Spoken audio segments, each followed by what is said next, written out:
Colin's Grumpy Christmas. Hello, this is Natasha, and I'm dropping by with a piece of Yuletide gossip I just picked up from the pond where Prince Bertie the Frog lives. Yuletide, by the way, is a fancy word for Christmas, which we all know is the happiest, merriest time of year. Unless, of course, you're Colin the Carp. You see, Colin is an extremely grumpy fish, and for him, Christmas is total misery.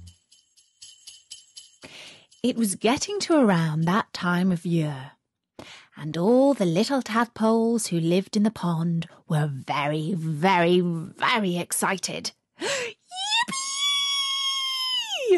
They were saying, "We're going to have lots and lots and lots of green slime for lunch, and presents, and games, and wrapping paper."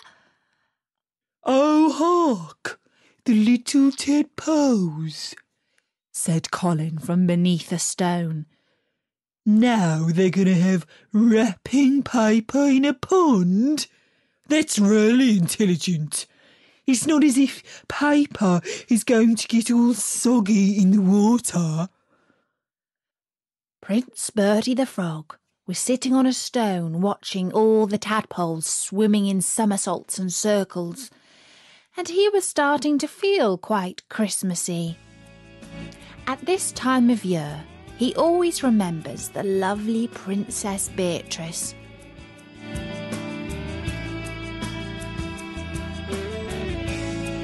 How, when he was still a prince, they used to walk hand in hand over the frosty lawns and round the palace ponds. She would ask him, "Bertie, darling dearest, do you think that fish get cold in winter? I'm quite sure that I saw that big ugly carp shiver. Poor thing! No wonder his face looks so grumpy. Can't we get the water heated for the pond life?" And Bertie would say, "My precious Petal, you are truly the sweetest princess in the whole wide world. But don't worry yourself on account of the frogs and fishes. They aren't like humans. They don't mind the cold at all." But now that poor Prince Bertie has been turned into a frog, he knows differently. "Brrr," he said.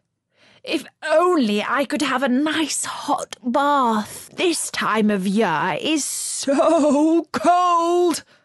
Colin overheard Bertie saying this and said, "Ah, at long last a voice of reason. Bertie, you and I are the only sensible creatures in this pond. Doesn't all this Merry Christmas stuff drive you crazy? It's the coldest, darkest, most boring time of the year, and everyone keeps telling you to be happy. Ah!" "Well, actually, I'm afraid I can't agree with you there. Christmas is cold in this part of the world, but it is merry." "No, it's not," said Colin. "It's a pain." "Yes, it is merry," said Bertie. "It's a time of goodwill to all creatures on earth." "Rubbish," said Colin. Just then, Tim, who is a tiny tadpole, swam up to Colin's left nostril and said, "Oh, Mr. Carp, what do you want for Christmas?" "That's easy," said Colin glumly. "I want to be alone."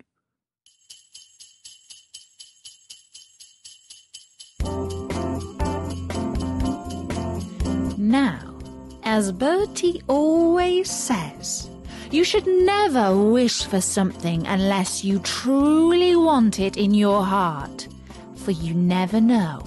Your wish might just come true. and then you will be sorry.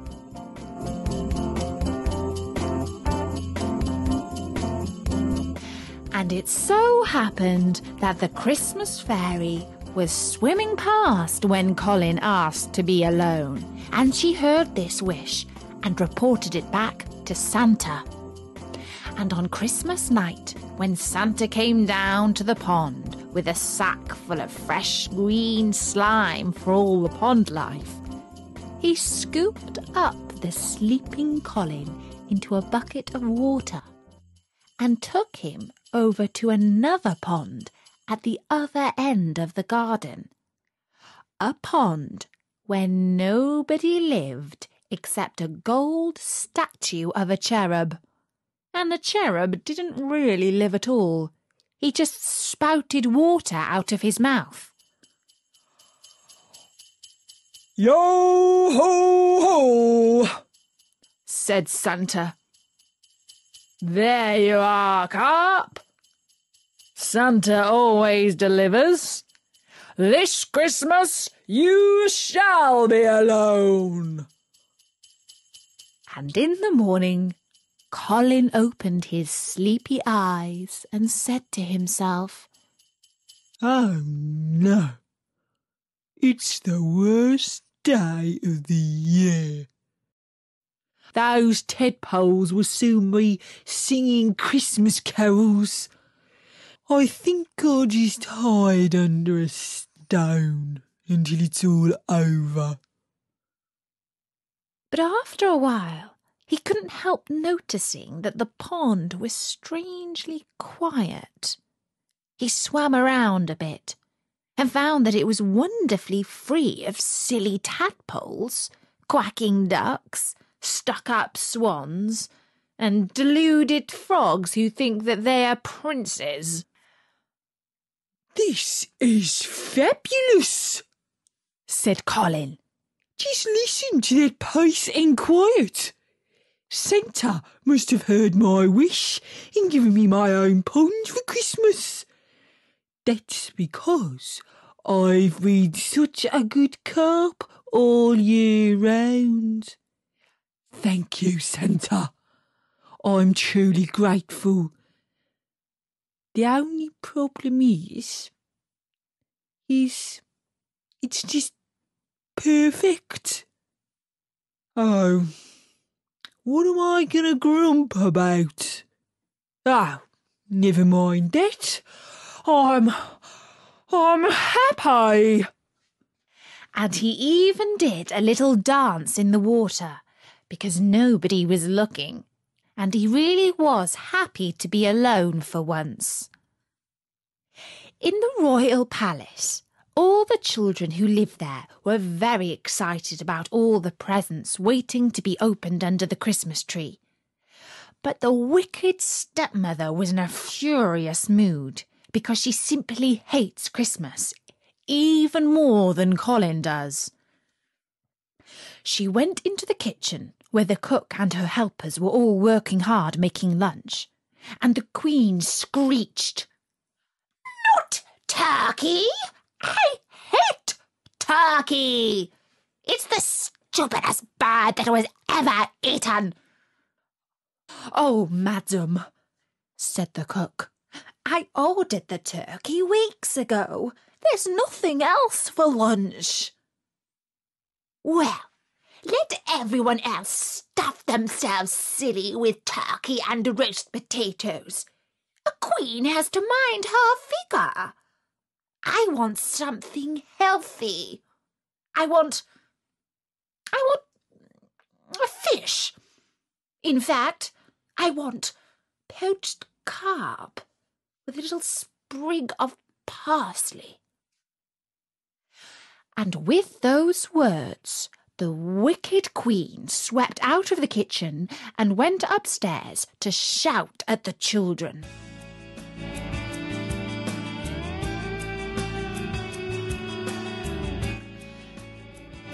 Princess Beatrice loved Christmas Day more than any other day in the whole year. She was just coming back from church when she decided to take a little walk around the ponds, and remember her long-lost Prince Bertie.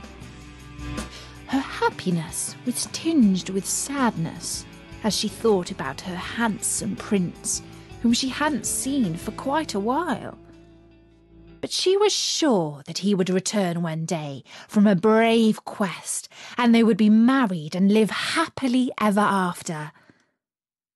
At the edge of the garden, she stopped at the pond where Colin was enjoying his solitude. Even though he was happy, his face still looked grumpy. It was just made that way. "Poor fish," said Beatrice. "He's all on his own on Christmas Day. I'm sure he's the same one I've seen many times before on the other side of the garden, in that slimy pond, where that funny-looking frog lives. I know. I'll go and get a net and a bucket, and I'll take him back to the other pond so he can have some company.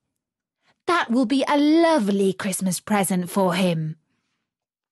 Colin heard this and said, "Oh no, Your Royal Highness, that's not what I want at all." But Beatrice couldn't understand what Colin was saying, because he's just a fish. And besides, he was speaking underwater. Instead, she turned round and hurried back to the palace to look for a bucket and a net. At the same time, the cook was wondering where she was going to find a carp to poach for the wicked Queen's lunch. As it was Christmas Day, all the shops were shut, even the special shops that work by royal appointment. Then she remembered that she had seen a fat carp swimming around one of the ponds in the garden, and she went out to look for him. In his pond, Colin was feeling his usual grumpy self again. "That's what I hate about Christmas. If people laid off doing good deeds and minded their own business, we'd all be a lot happier." Then he heard a voice. But it wasn't Princess Beatrice's. It was the cook. And she was saying, "There he is. He's an ugly brute. But he'll look a lot better when he's on a plate with a sprig of parsley in his mouth. I'll tell the kitchen boy to come down here with a net and fish him out." "What's this?" said Colin. "On a plate with a sprig of parsley in my mouth? Oh no! Christmas truly is the worst day of the year. And it looks like it's going to be my last day ever." He started to swim around in a panic, looking for somewhere to hide. But the pond was not like the one where Bertie lived. There was no slime, no muddy bottom, not even big rocks. It was just full of pure, clean water. In fact, it was the worst place in the entire world for a fish to hide in. Soon Colin felt himself being lifted up through the air. He was wriggling and fighting and gasping for breath. But he just got his fins tangled in the net. And then, plop! He was dropped, not even into a bucket, but a plastic shopping bag full of water. "The indignity of it," said Colin. "Carried to my own funeral in a shopping bag. Merry Christmas."